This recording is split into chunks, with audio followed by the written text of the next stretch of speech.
I am Grant, 31 years old, and until last month, I thought I had a normal relationship with my family. Then my phone rang. It was my mother asking for my bank account login details to help my brother Max pay off a $40,000 debt. When I refused, I became the villain in their eyes. Family can hurt you in ways strangers never could. If you are watching this, let me know where you are tuning in from. Hit that like button and subscribe to join me on this journey of standing up for myself. I grew up in a middle-class neighborhood in Boston, Massachusetts. Our house was modest but comfortable. A two-story colonial with faded blue paint and a small backyard where my brother Max and I used to play catch before things got complicated. My father Thomas, now 59, has been a high school history teacher for 30 years. He was always strict but fair, at least that was what I thought when I was younger. My mother Amanda, 56, works as a community nurse at the local clinic. She has always been known for her compassion and dedication to others' qualities that unfortunately never seemed to extend equally to both of her sons. Max is 4 years older than me, 35 now, and from as early as I can remember, he was the golden child. He had this natural charm that made people gravitate toward him. With his athletic build, easy smile, and knack for saying exactly what adults wanted to hear, he quickly became the favorite of not just our parents but extended family members as well. Meanwhile, I was the quiet, studious kid who preferred building computers to playing football. The pattern started when we were kids. Max would get into trouble, my parents would rush to fix it, and I would watch from the sidelines. When he was 14, he took our dad's car without permission and scraped the side against a fire hydrant. Instead of consequences, my father just patted him on the shoulder and said, "These things happen, son."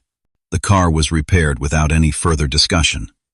During high school, Max was caught cheating on his final exams. My mother marched right into the principal's office and somehow convinced them it was a misunderstanding.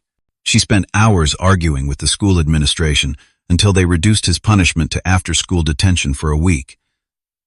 I still remember her saying, "My son would never intentionally do something wrong." The pattern continued into adulthood. Max attended state college on our parents' dime, but dropped out after 3 semesters, claiming the educational system was too restrictive for his creative mind. He bounced between jobs, never lasting more than a few months at any of them. Retail positions, restaurant work, sales jobs. They all ended the same way, with Max quitting because his bosses just did not understand his potential or getting fired for poor attendance. Every time he found himself unemployed, my parents would cover his rent. When his car broke down, they paid for repairs. When he decided to start a podcast about conspiracy theories that lasted exactly 4 episodes, they bought him expensive recording equipment.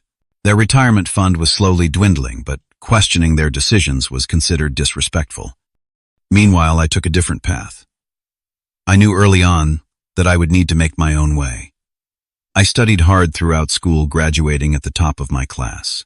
I applied for every scholarship available and managed to secure enough funding to attend Massachusetts Institute of Technology for computer science. During college, I worked part-time at the campus IT department to cover living expenses. While my classmates spent spring breaks in Cancun, I interned at tech companies to build my resume. After graduation, I landed a job at TechVision, a growing software company in Boston. I started as a junior developer and worked my way up to senior software engineer over 7 years. I saved carefully, lived within my means, and eventually purchased a modest 1-bedroom apartment in Cambridge. Not luxurious by any means, but it was mine, bought with money I had earned. My apartment reflects who I am. Minimalist furniture. A powerful custom-built desktop computer, bookshelves filled with technical manuals and science fiction novels. The walls are decorated with framed vintage patent designs and a few photographs from my hiking trips. It is clean, organized, and functional, just the way I like it. As Max and I grew older, our relationship became increasingly distant. We had little in common besides our genetics and childhood memories. At family gatherings, our conversations rarely went beyond surface-level pleasantries. "How is work?" "Fine." "Weather has been crazy, right?" "Yeah." Nothing of substance, nothing real. My parents noticed this distance but always framed it as my failure to connect with my brother. "You should call Max more often," my mother would say. "He looks up to you." I doubted that very much. but I would nod and promise to try harder, a promise that somehow always fell to the bottom of my priority list. My relationship with my parents also grew more strained over time. I visited them for major holidays called once every 2 weeks and sent cards on birthdays and anniversaries. It was not especially close, but it felt adequate to me. When they would hint that I should be more present, I would remind them gently that I had my own life and responsibilities. They never seemed to make similar demands of Max, despite him living much closer to them than I did. Our family dynamics settled into this uneasy equilibrium for years. I built my career and my independent life. Max continued his pattern of false starts and parental rescues. Our parents continued treating us with the same disparity they always had. I had come to accept this as normal, if not ideal. I told myself it did not bother me anymore. I had moved past needing their approval or fair treatment. I had my own measure of success, my own values to live by. Then came that phone call that shattered everything I thought I knew about my family and forced me to confront truths I had been avoiding for decades. It was a Tuesday evening in April. I had just finished a productive day at work, having successfully debugged a major issue in our latest software release. The satisfaction of solving a complex problem still lingered as I prepared a simple dinner of grilled chicken and vegetables. My apartment was quiet except for the low hum of my computer and the occasional notification sound from my phone. At exactly 6:43 p.m., my phone rang. Seeing my mother's name on the screen was not unusual, though she typically called on Sundays.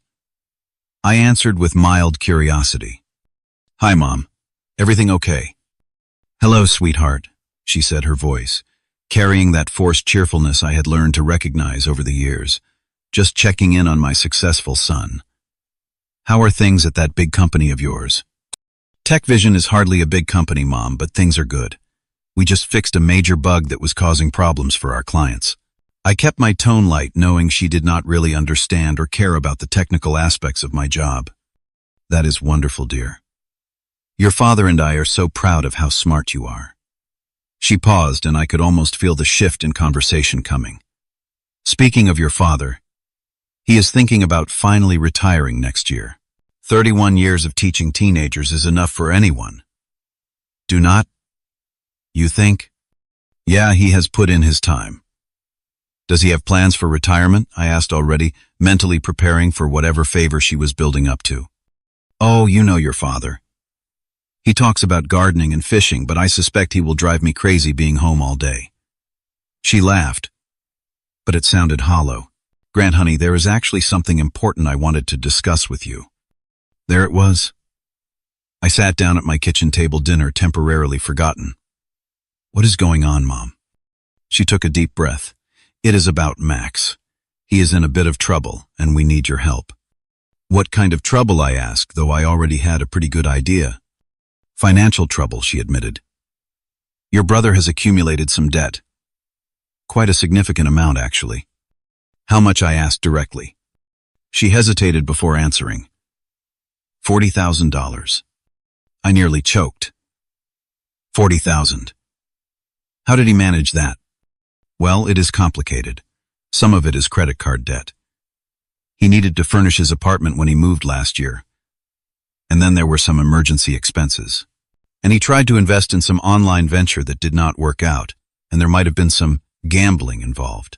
She rushed through this last part as if saying it quickly would somehow diminish its significance. The picture became clearer. Max had been gambling online, maxing out credit cards and making impulsive purchases he could not afford.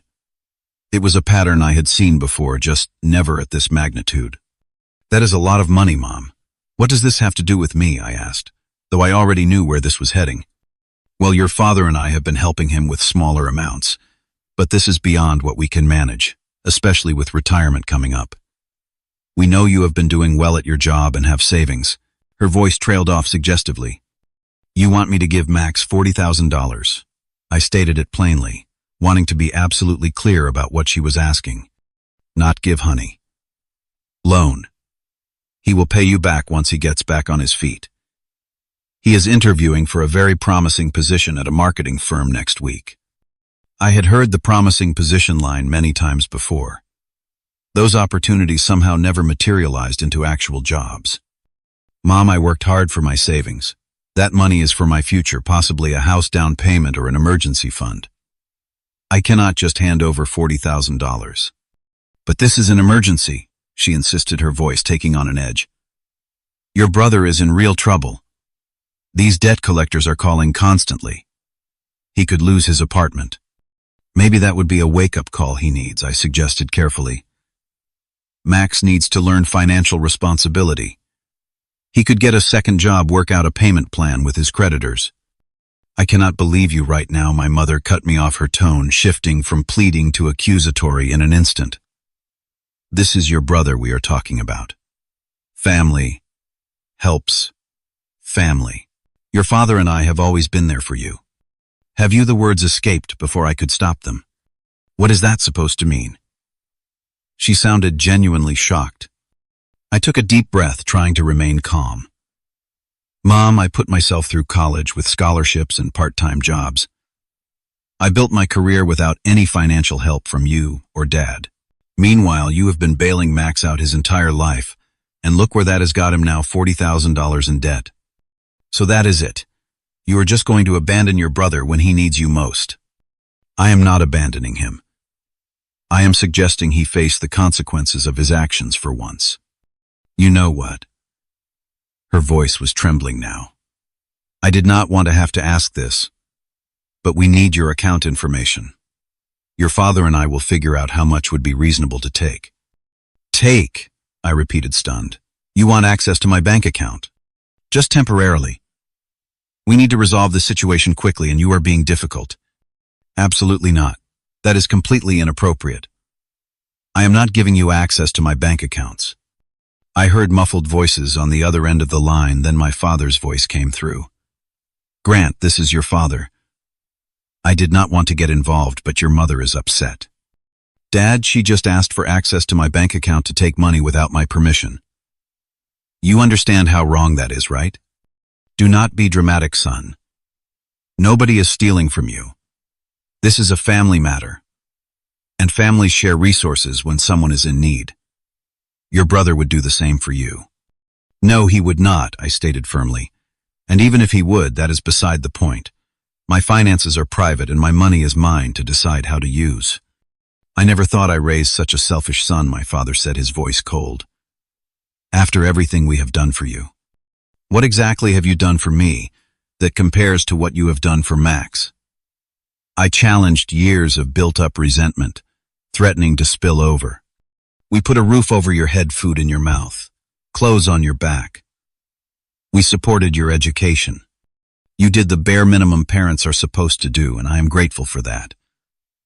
But do not pretend you gave me and Max equal treatment or support.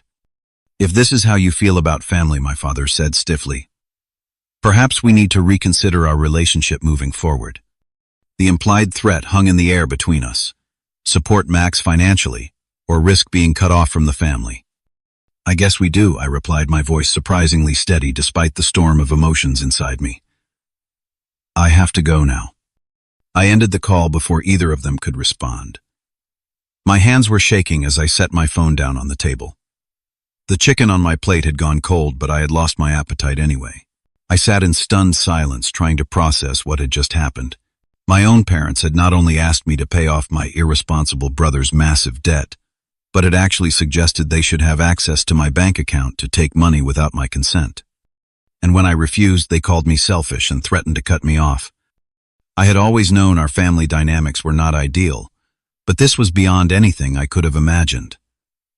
It felt like a fundamental betrayal of trust, a crossing of boundaries so severe, I could not simply brush it aside. As I sat alone in my quiet apartment, I realized this conflict was just beginning, and it would likely get worse before it got better if it ever did. The next morning I woke up hoping the previous night's conversation had been a bad dream. The string of text messages on my phone quickly dispelled that notion. 5 from my mother, 3 from my father, and 2 from Max. I did not open any of them immediately. Instead, I got ready for work, needing the normalcy of my routine to ground me. During my lunch break, I called my best friend Ryan, We had met in college and had remained close despite his move to Chicago for work. If anyone could provide perspective on this situation, it would be him. They asked for your bank login. Ryan sounded as incredulous as I felt. That is next level, intrusive man. I know, I said, picking at my sandwich in the company break room. I still cannot believe it happened. What are you going to do? He asked. I have no idea. Part of me wants to just ignore the whole situation and hope it goes away. But knowing my family, that is not going to happen. You need to establish clear boundaries, Ryan advised. This is not just about money. This is about respect and autonomy. Easier said than done. My parents have never respected my boundaries when it comes to Max. Then maybe it is time they learned, Ryan said firmly. You cannot set yourself on fire to keep others warm, especially when they are perfectly capable of finding their own matches. After work, I finally read the messages. My mother's ranged from guilt-tripping. I cried all night, thinking about how we failed as parents, to angry. After everything we have done for you, to manipulative. Your brother might become homeless because of your selfishness.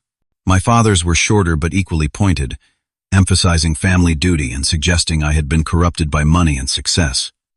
Max's messages started with a simple, "Hey bro, can we talk?" followed by a longer text about how he was really turning things around this time and just needed a little help to get past this rough patch. There was no acknowledgement of the magnitude of his debt or any concrete plan for repayment. I decided not to respond to any of them yet. I needed time to think, to process my feelings without their voices in my head. That evening, my phone rang again. This time it was my Aunt Patricia, my mother's sister. "Grant, sweetheart, I just talked to your mother," she began without preamble. "She is absolutely devastated.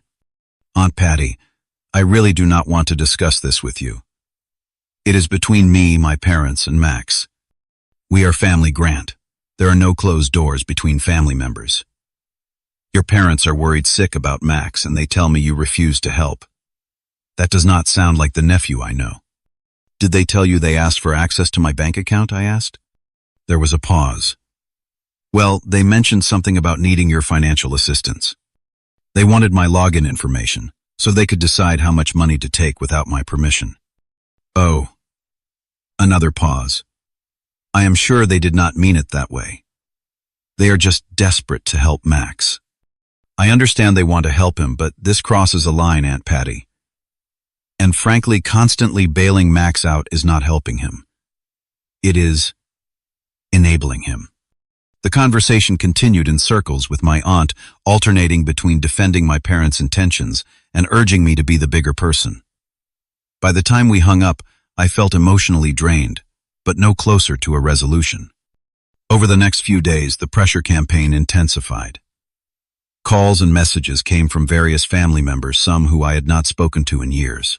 Uncle Robert, Cousin Jessica, even my grandfather chimed in, all pushing the same narrative: family sticks together. Max needs help.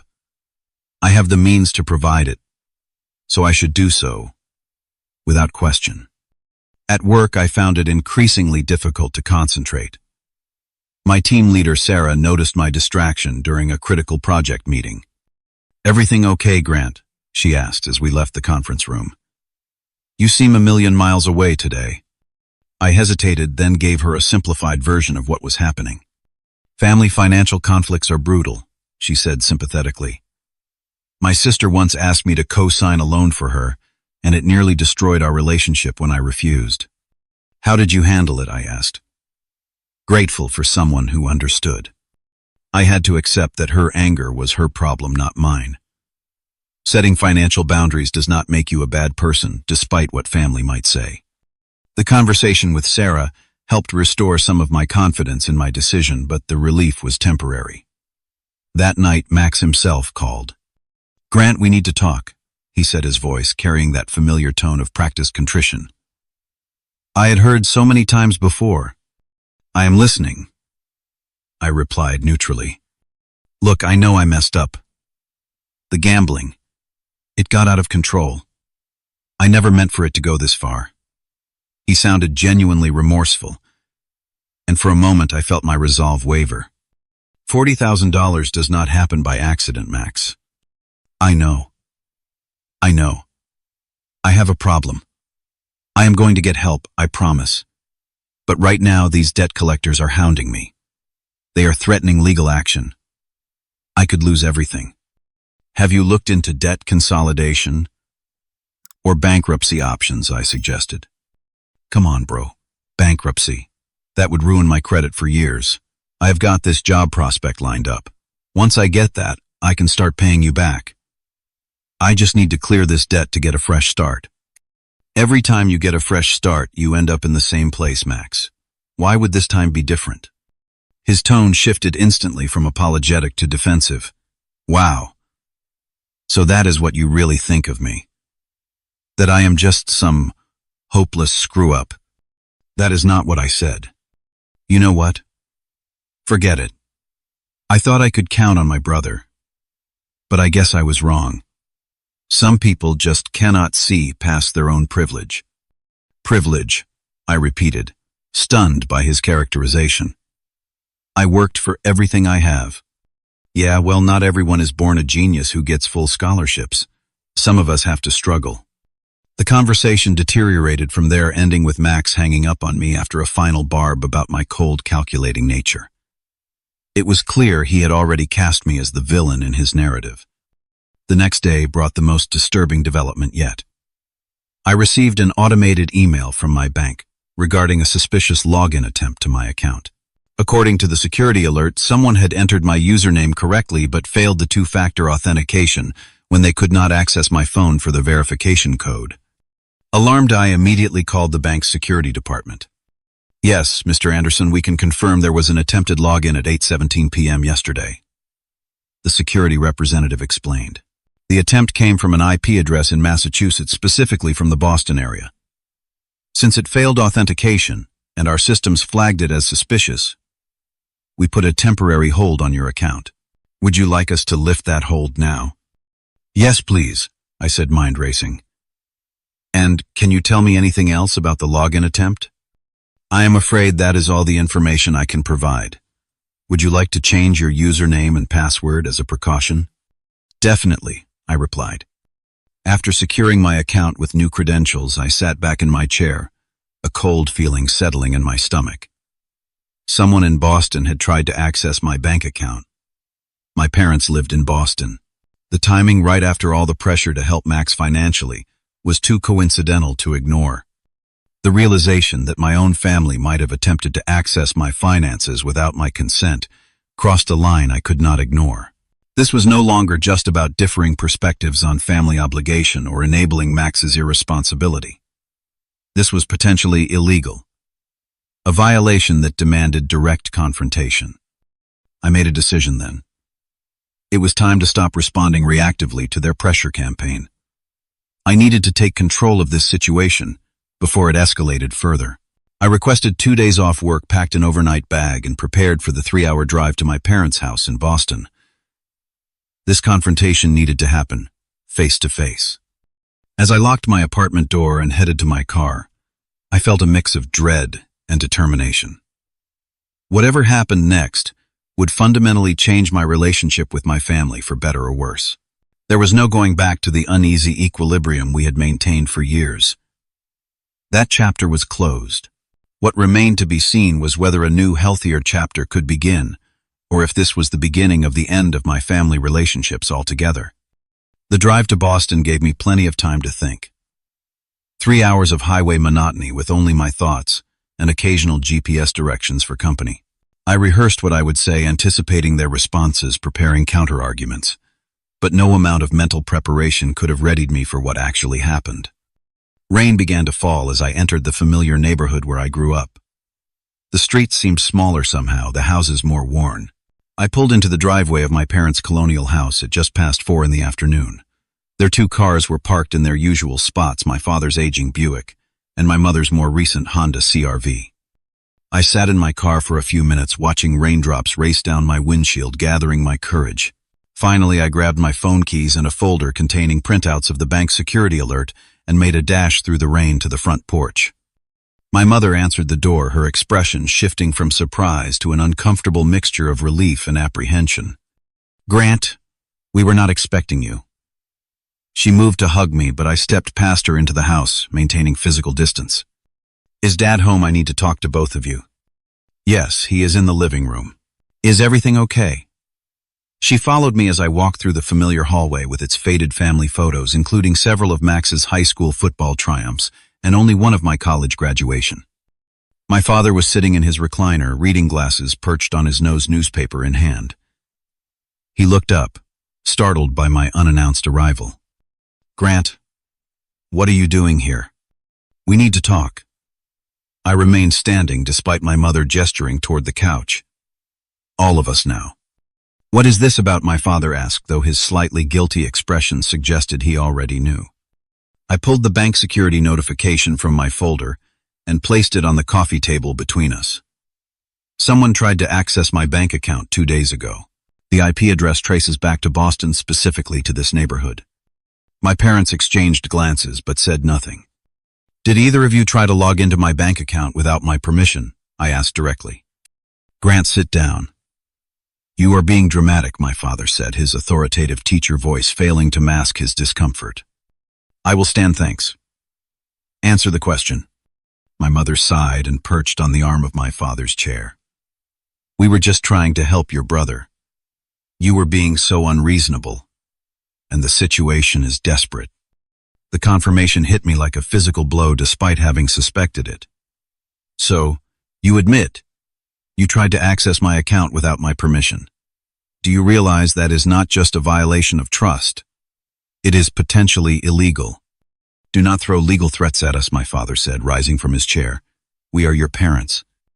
Being my parents does not give you the right to access my finances without consent. I am 31 years old. My money is mine. We raised you, my mother interjected. We sacrificed for years to give you opportunities, and I am grateful for that, but it does not entitle you to my bank account. Your brother needs help, my father insisted. Family helps family. I am willing to help Max in productive ways, I countered. But giving him $40,000 with no accountability is not help, it is enabling. And trying to take it from my account without permission is theft. My father's face reddened. We would never steal from you. We were going to discuss the amount with you. After accessing my account to see how much I had, that is not how discussions work. You do not understand the full situation, my mother said, her voice breaking. It is worse than we told you. What do you mean? My parents exchanged another look, this one laden with unspoken communication. Finally, my father sighed heavily and sat back down. This is not the first time Max has been in serious debt, he admitted. 3 years ago, he owed $26,000. 2 years before that, it was $15,000. I stared at them, processing this new information. And you paid those debts? My mother nodded. We used money from our retirement accounts. How much have you given him in total? I asked, dreading the answer. We do not keep track, my father said defensively. He is our son. Ballpark figure, I insisted. After a long pause, my mother whispered. Probably close to $100,000 over the past 7 years. The number was staggering. $100,000. From your retirement savings, we did what we had to do, my father said firmly. And now, your retirement accounts are empty. Neither of them answered immediately, which was answer enough. There is more, my mother said quietly. We took out a second mortgage on the house last year to cover some of Max's debts. With your father planning to retire soon, we are worried about making the payments. I sank into the nearest chair, the full weight of the situation hitting me. You mortgaged your house for Max. The house you have owned for 30 years. We had no choice, my father insisted. He was in trouble. There are always choices, I countered. You chose to enable his irresponsibility instead of helping him face consequences and learn from them. You do not understand addiction, my mother said defensively. Addiction. Now we are calling it addiction. A minute ago, it was just financial trouble. Your brother has a gambling problem, my father admitted. He has for years. And instead of getting him professional help, you have been secretly funding his addiction. I could not keep the incredulity from my voice. Before either could respond, the front door opened. Max stepped into the hallway, shaking rain from his jacket. He froze when he saw me. "Grant, what are you doing here?" His eyes darted between me and our parents, sensing the tension. "Learning some interesting family history," I replied coldly. "Like how Mom and Dad have given you around $100,000 over the years and mortgaged their house to pay your gambling debts." Max had the decency to look embarrassed, but it quickly shifted to defensiveness. "They told you that." "Great. So now you are all talking about me behind my back." "Maxie came here upset because my mother began, but I cut her off. Because you and Dad tried to hack into my bank account, I finished for her." Max's eyes widened. "You did what?" For a moment I thought perhaps Max was not aware of their attempt, that he had some moral line he would not cross. That hope was quickly dashed. "We were desperate," my father explained to Max. "We thought if we could just see how much he had, we could figure out a reasonable amount to ask for." "So this is my fault now?" I asked incredulously. "Max gambles away $40,000, you try to access my account without permission, and somehow I am the problem." "I have a disease," Max said, his voice taking on the rehearsed quality of someone who has used the same excuse many times. "Gambling addiction is a recognized mental health condition. I cannot help it." "Having an addiction does not absolve you of responsibility," I argued. "Have you sought treatment, joined Gamblers Anonymous, done anything at all to address your problem besides taking money from our parents?" "I am planning to," he mumbled. "Planning to? How many years have you been planning to get help while taking their money?" "That is enough," my father interrupted. "We did not raise you to be so judgmental, Grant. And I did not expect to be raised by parents who would try to access my bank account without permission," I shot back. "Or who would drain their retirement and mortgage their house to enable an addiction."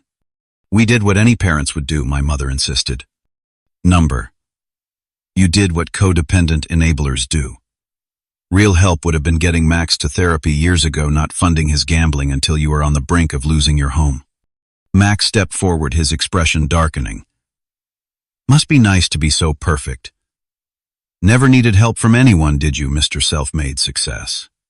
"I worked for what I have," I stated firmly. "And when I needed help, I asked for it appropriately, not by manipulating or guilt-tripping."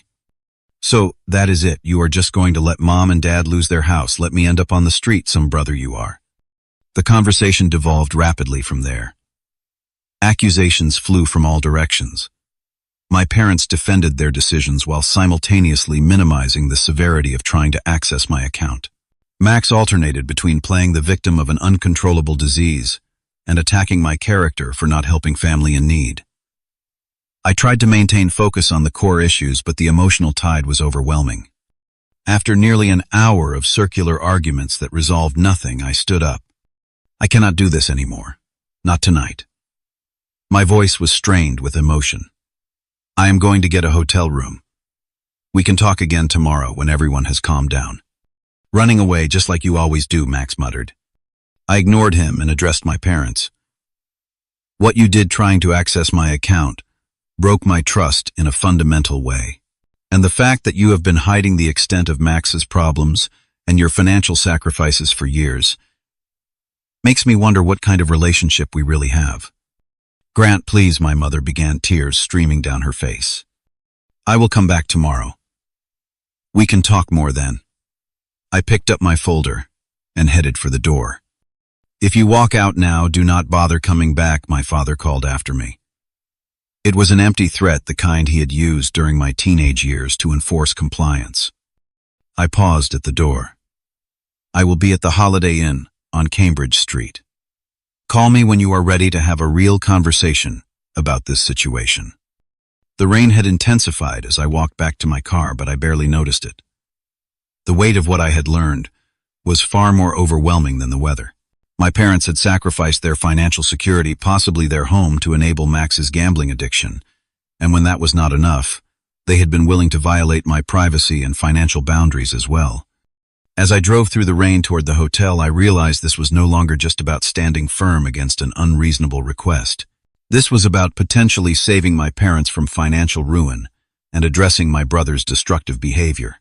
The stakes were much higher than I had initially understood, and a simple refusal to provide money would not resolve the underlying issues. In my hotel room that night, I barely slept. Instead, I researched gambling addiction, enabling behavior, financial counseling, resources, and legal protections for the elderly against financial exploitation. By morning, I had the beginnings of a plan, not just to protect my own boundaries, but to address the real problems threatening to destroy my family. The Holiday Inn's complimentary breakfast held little appeal as I nursed a cup of mediocre coffee and continued my research on my laptop. After a nearly sleepless night, I had scheduled 2 important appointments for the morning: a video call with David Mercer, a financial advisor I had consulted occasionally about my investments, and an in-person meeting with Lisa Patel, a local therapist specializing in addiction and family dynamics. David's face appeared on my screen at precisely 9 a.m. After explaining the situation in detail, I asked for his professional assessment. "This is unfortunately more common than you might think," he said, his expression grave. "Parents sacrificing their financial security for adult children is a pattern I see regularly. The second mortgage is particularly concerning with retirement on the horizon." "What options do they have?" I asked. Without seeing their complete financial picture, I can only speak generally. But they need a comprehensive debt management plan, possibly bankruptcy protection if things are dire enough. The gambling debts need to be addressed separately from their household finances to prevent further damage. "And what about my brother? His current debt? From what you have told me, giving him money directly would be counterproductive. Gambling addiction is powerful, and without proper treatment, any financial assistance is likely to disappear into the same hole." After thanking David for his insights, I headed to my meeting with Lisa Patel. Her office was warm and inviting, a stark contrast to the turmoil I was experiencing internally. "Family financial entanglements with addiction are incredibly complex," she explained after I had shared the situation. "Your parents are caught in what we call an enabling cycle. They believe they are helping your brother, but they are actually helping perpetuate the addiction." "How do I break that cycle?" I asked. "They do not even see it as enabling. It often takes a crisis or intervention to break through the denial. The question is whether you want to be part of that process, knowing it might initially damage your relationships further. I do not see an alternative. If I do nothing, they will lose their house, and Max will continue gambling." Lisa nodded. "Then you need to approach this as a form of intervention with clear boundaries and conditions. Any help you provide should be structured to address the real issues, not just the symptoms." By the time I left Lisa's office, a plan was forming. I made a few more phone calls, including to an attorney who specialized in financial agreements between family members. By mid-afternoon, I had outlined a structured approach that might actually help everyone involved, not just put a temporary band-aid on the situation. I called my parents and asked if I could come over to talk. They agreed, though my father's tone remained guarded. When I arrived, I was surprised to find Max there as well. "I asked him to be here," my mother explained. "Whatever you have to say affects all of us." I nodded, actually relieved to have everyone present. We gathered in the living room, the tension palpable. This time I took a seat, placing a folder on the coffee table between us. "I have been doing a lot of thinking and research since yesterday," I began. "The situation is more complicated than just Max needing money or me refusing to help. There are deeper issues that need to be addressed. We know Max has a problem," my father said defensively, "but family stands together in difficult times." "I agree," I said, surprising them. "That is why I am proposing a structured way to help that addresses the real problems, not just the debt." I opened the folder and laid out several documents. "I am willing to help financially, but with conditions that will benefit everyone long term." "What kind of conditions?" Max asked, suspiciously. "First, the gambling addiction needs professional treatment. I have researched several programs in the area. Any financial help is contingent on Max enrolling in one of these programs and attending regularly." I pushed a brochure toward him. "Second, Mom and Dad need financial counseling. I have found a reputable advisor who specializes in retirement planning and debt management." I showed them David's information. "Third, we all need family therapy to address the patterns that got us here. I met with a therapist today who specializes in families affected by addiction. She has openings for weekly sessions. I handed my mother Lisa's card. And the debt, my father asked. I am willing to help restructure the debt and provide some financial assistance under these conditions. But it will be handled through legal channels with proper documentation and accountability. I pointed to the draft agreement my attorney had helped prepare. Legal channels, my mother repeated, looking hurt. We are family, not business associates. The lack of clear boundaries is exactly why we are in this situation, I explained gently. This approach protects everyone. Max picked up the brochure about gambling treatment programs, his expression unreadable, so I would have to go to therapy and meetings to get help with my debt. Yes. And maintain employment. And agree to financial monitoring. Until the debt is paid off. That is insulting, he started, but our father interrupted him. Max, listen to what your brother is offering. This is more than we have any right to expect. I was surprised by my father's shift in tone. I want to help, really. But continuing the pattern we have been in will only lead to more debt, more enabling, and eventually serious consequences for everyone. How much financial help are you talking about? Max asked bluntly.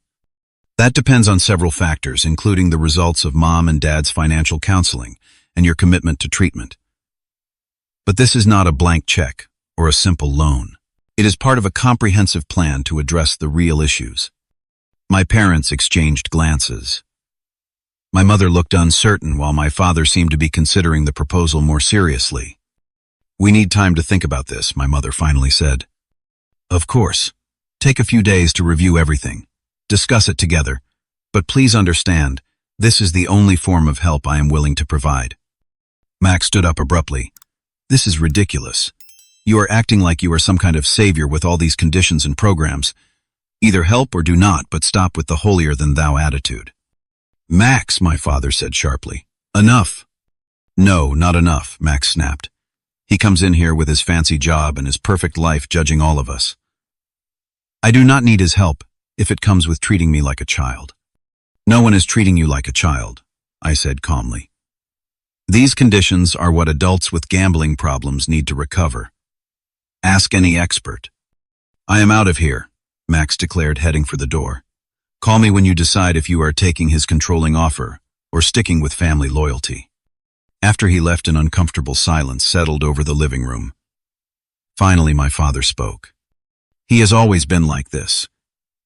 Quick to anger, resistant to accountability. It was the first time I had ever heard my father acknowledge any of Max's flaws. The mortgage, I said quietly. How behind are you on payments? My mother's eyes filled with tears. 2 months. We have been juggling bills, but with your father's retirement coming up, let me see the paperwork I requested. All of it. The mortgage, your retirement accounts, Max's debts. I cannot help if I do not know the full picture. To my surprise, they agreed. My mother went to their home office and returned with a stack of folders. For the next hour, we went through their financial situation in detail. It was worse than I had imagined. Their retirement accounts were nearly depleted. The second mortgage had an exorbitant interest rate. Their credit cards were maxed out from covering Max's previous debts. Why did you never tell me it was this bad? I asked, stunned by the precarious state of their finances. Pride, I suppose, my father admitted, and we did not want to worry you. Or ask for your help, my mother added softly, not until we had no choice. I wish you had come to me sooner, before trying to access my account. We could have avoided a lot of hurt feelings. My father nodded, looking genuinely remorseful for the first time. I am sorry about that. It was wrong. That simple acknowledgement felt like a breakthrough. We spent another hour discussing possible solutions, this time with a more collaborative approach. By the time I left, they had agreed to review my proposal seriously and discuss it with Max once he had calmed down. 3 days later, I received a call from my father. We have thought about your proposal, he said, his voice carrying a mix of resignation and hope. We want to accept your help with the conditions you outlined. All of you, including Max, I asked, surprised. Max is resistant.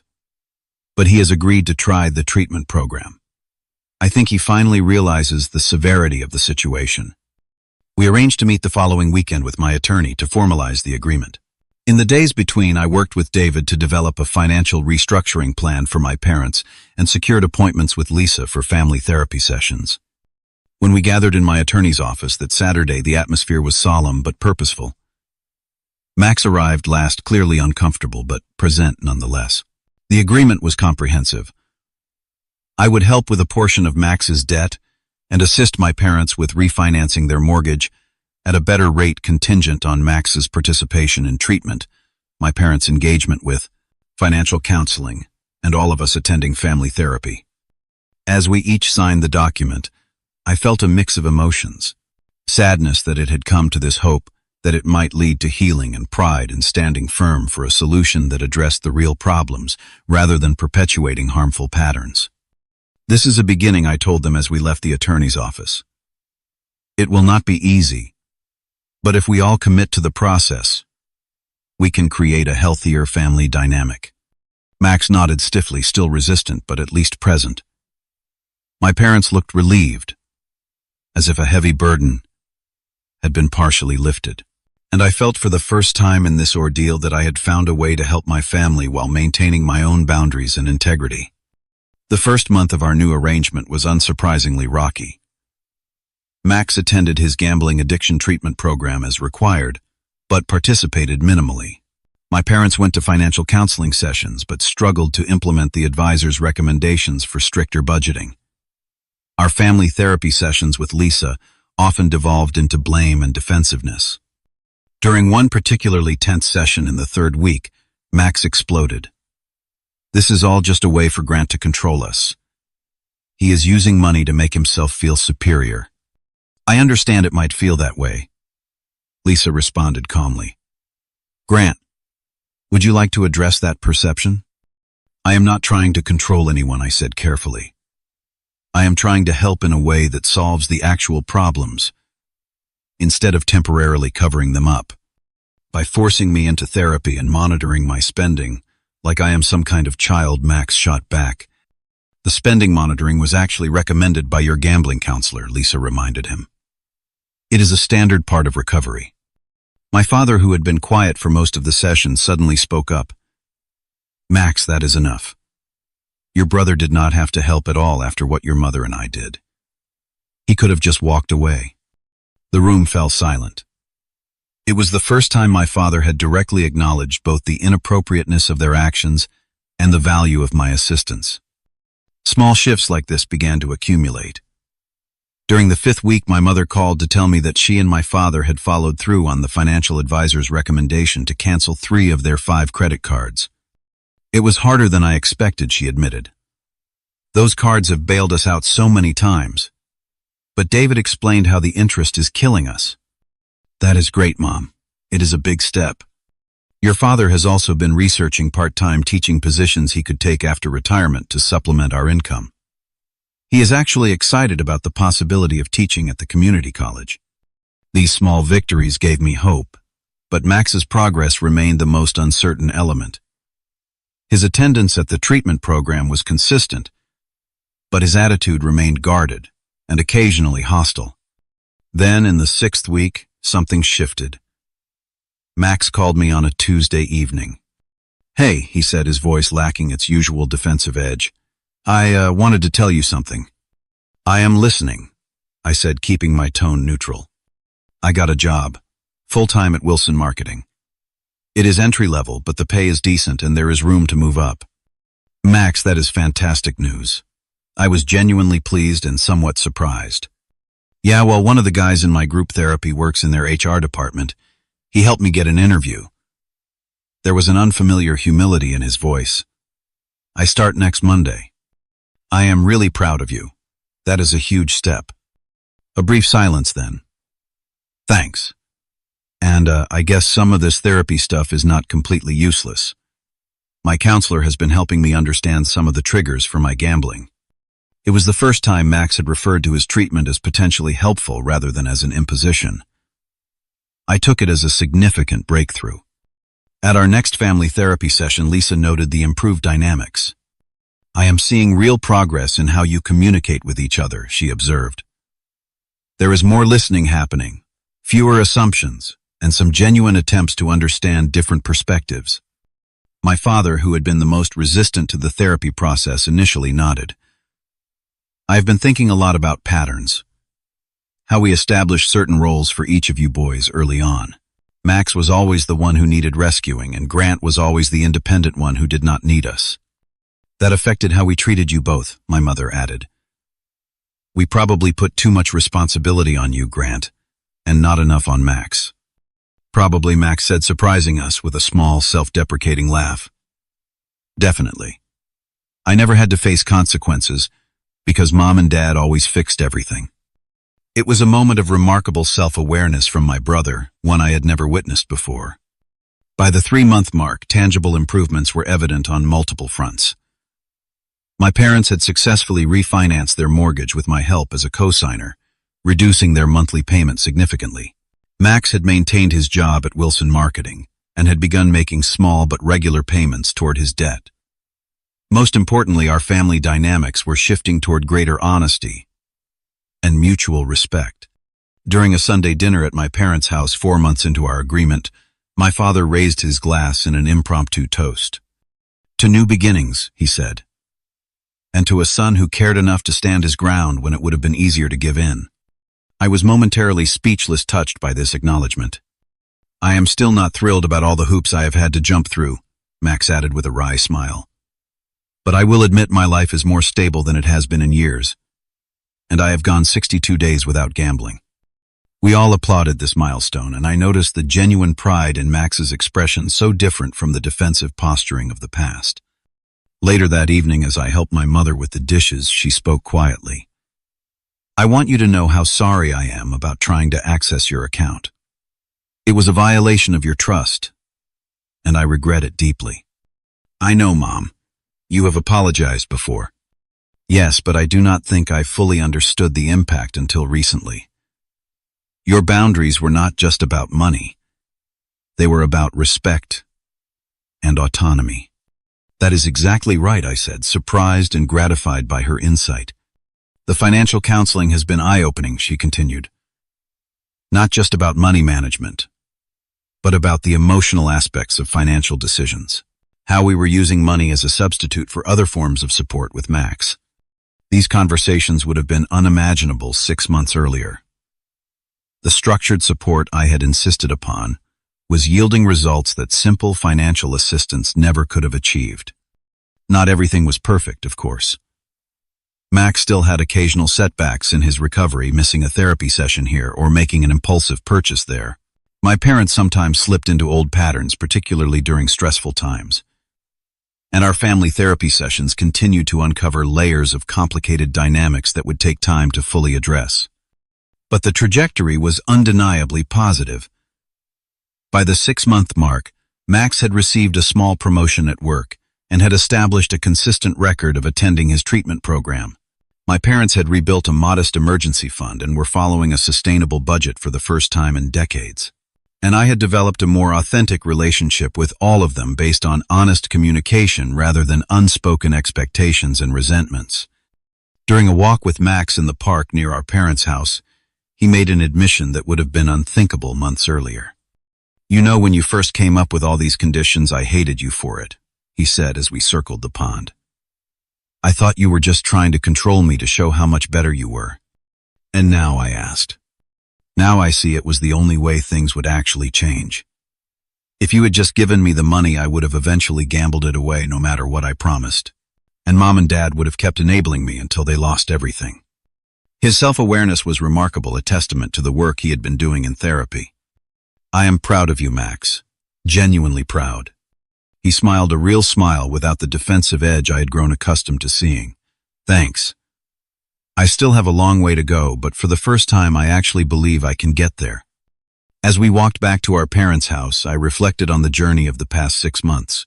What had begun as a crisis, a betrayal of trust, and a family at the breaking point, had evolved into something unexpected, an opportunity for genuine healing and growth.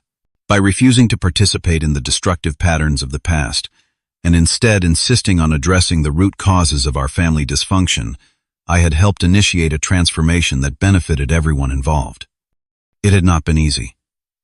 There had been anger, resistance, and painful confrontations along the way, but standing firm in my boundaries while still offering a path forward had ultimately proven to be the most loving choice I could have made for my family, even when it did not feel that way at the time. 1 year after that fateful phone call from my mother asking for my bank account information, I sat in my parents' backyard during a small family barbecue. The physical setting was the same as countless gatherings in the past, but almost everything else had changed. My father, now officially retired from full-time teaching, but working 2 days a week at the community college, was grilling burgers and laughing with Max about some shared joke. My mother was setting the patio table, looking more relaxed than I had seen her in years. The constant worry lines that had marked her forehead had softened. Max looked different too. Gone was the slightly disheveled appearance and shifty demeanor I had grown accustomed to. He carried himself with a new confidence, the kind that comes from facing your demons rather than running from them. He had maintained his job at Wilson Marketing and had recently been promoted to account manager, a position with significantly more responsibility and better pay. Almost a third of my debt paid off, he had told me earlier that day. Another 18 months, and I should be clear, assuming I stick to the plan. The pride in his voice was genuine and earned. As for my parents, their financial situation had stabilized remarkably. The refinanced mortgage was manageable, they had rebuilt a modest retirement fund, and most importantly, they had broken the cycle of financial enabling that had threatened their security. The weekly money management sessions with David had evolved into monthly check-ins as they had demonstrated consistent ability to maintain their budget. Our family therapy sessions with Lisa had gradually decreased in frequency too, from weekly to bi-weekly and now monthly maintenance sessions. The raw, painful conversations of the early months had evolved into more nuanced discussions about healthy communication and mutual support. As we sat down to eat, I found myself reflecting on the journey that had brought us here. The pain of that initial confrontation, the shock of discovering the extent of my parents' financial sacrifice for Max, the difficult decision to offer help with firm conditions attached. It had been a challenging road, with moments where I questioned whether I was doing the right thing or merely damaging my family relationships beyond repair. My mother noticed my thoughtful expression.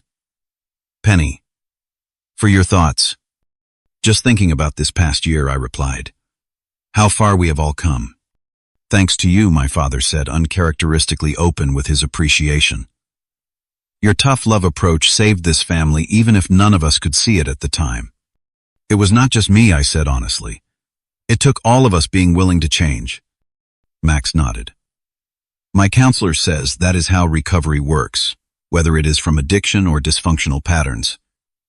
Everyone involved has to participate in the solution." His casual reference to recovery concepts, so different from the defensive denial of a year ago, still sometimes caught me by surprise. After dinner, as the evening cooled, we moved into the living room. The conversation turned to my brother's 1-year sobriety milestone, which he would celebrate the following week. "Will you come to the meeting?" he asked me. "They give out chips to mark the anniversary, and you can bring supporters." "Of course," I said without hesitation. I would not miss it. My mother reached over and squeezed my hand. "I remember when you first proposed this whole plan with the therapy and financial counseling. I was so angry. I thought you were being cruel and controlling." "I know," I acknowledged. "It was a hard time for all of us." "But you were right," she continued. "True love sometimes means refusing to participate in someone's self-destruction. It means setting boundaries even when it hurts." "That is the greatest lesson I have learned through all this," my father added. "For years we thought we were showing love to Max by bailing him out, by protecting him from consequences. But we were actually preventing him from growing, from becoming the capable person he could be." Max looked slightly uncomfortable with being discussed this way, but nodded in agreement. I resented Grant so much at first, but the structure and accountability were exactly what I needed. I just could not see it then. As the conversation continued, I reflected on my own journey of healing. The initial anger and hurt I had felt at my parents' attempt to access my account had gradually transformed into understanding. not excusing but understanding the desperation that had driven them to violate my boundaries so egregiously. And in setting firm limits while still offering support, I had discovered a deeper sense of self-respect and clarity about what healthy family relationships should look like. The process had changed me too. I had become more direct in my communication, not just with family, but in all my relationships. I had learned that compassion without boundaries is not truly compassionate, and that sometimes the kindest thing you can do for someone is refuse to shield them from the natural consequences of their actions. Perhaps most importantly, I had discovered that family love is not measured by willingness to enable destructive behaviors or sacrifice boundaries. Real love requires truth, sometimes difficult truth, and the courage to act on it, even when it might temporarily damage relationships. As the evening wound down and I prepared to drive back to my apartment, Max walked me to my car. "You know," he said, hands in his pockets, "a year ago I thought you were the bad guy in this story, the selfish brother who would not help family in need. And now," I asked, echoing our conversation from months ago, "now I know you were the only one brave enough to break the cycle, to refuse to play the role we had all been stuck in for years." He extended his hand. "Thank you for not giving up on me, even when that meant saying no." As I drove home that night, I felt a deep sense of peace. The family crisis that had begun with a shocking request for my bank information had evolved into an opportunity for genuine transformation. By standing firm in my boundaries while still offering a path forward, I had helped catalyze a healing process that benefited everyone involved. True help, I had learned, is not always giving people what they ask for. Sometimes it is giving them what they actually need, even when they resist it initially. And sometimes the greatest act of love is having the courage to say no when saying yes would only perpetuate harm. The road ahead would still have challenges. Recovery, whether from addiction or dysfunctional family patterns, is never a perfectly linear process. There would be setbacks, disagreements, and moments of falling back into old habits. But we now had the tools, the awareness, and most importantly, the willingness to work through these challenges together with honesty and mutual respect. As I pulled into my apartment complex, I felt grateful for the difficult journey we had undertaken as a family. The pain had been necessary, the confrontations essential to break through layers of denial and harmful patterns. And on the other side of that difficult process was something I had almost given up hope of ever having: a family relationship based on authenticity, mutual respect, and genuine support, rather than obligation, guilt, and enabling. What has your experience been with family financial conflicts? Have you ever had to set difficult boundaries with loved ones? Share your stories in the comments below, and do not forget to like and subscribe for more real-life experiences. Thank you for joining me on this journey of healing and growth. Remember, sometimes the hardest choices lead to the most meaningful transformations.